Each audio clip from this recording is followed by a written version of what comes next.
have a solid color, this mustard color in the background, but maybe I don't want a mustard color in the background. I'd like some kind of gradient where a gradient starts with maybe a brown color and gradually fades to this mustard color.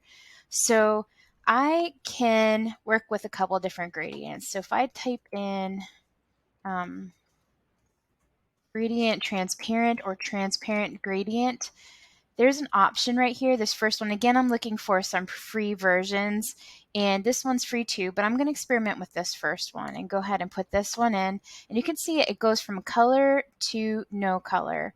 And it's possible you might from time to time want something to go from a color to no color. So I'm just filling this in here a little bit. So now it's overlaying what I have.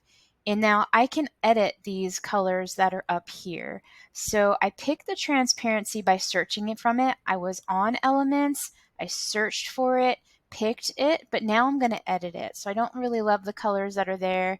Maybe I want it to go from this brown and I want it to go to that mustard color. And it's kind of transparent. I can see through it. So I'm going to look at this transparency right here. Make sure that that's up. And I also want to position it backward.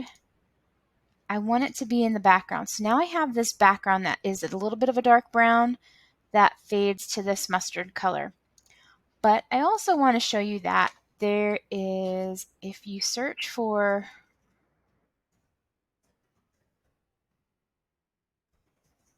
square gradient, there's some options here that go to 2 colors or 3 colors. And this way, when I make my gradient, I might want multiple colors in the background of my image. So let me just, maybe I want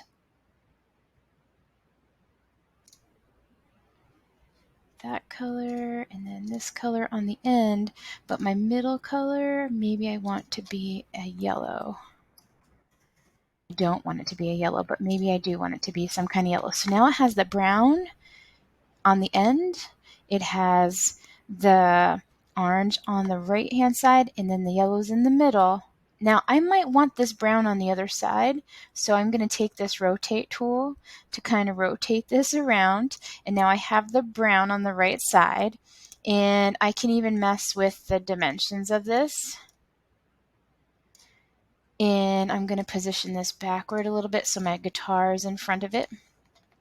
So there's some gradient work here in Canva. You have the tools. You do have to search a little bit and experiment with under elements, type in gradient. But again, there's 2 tips there. The gradient transparency is one that has from color to no color. And then there's another option with a square gradient where I can pick 1 or 2 colors and then I can make a combination of 3 colors depending on what I pick. So you do have some gradient options in Canva.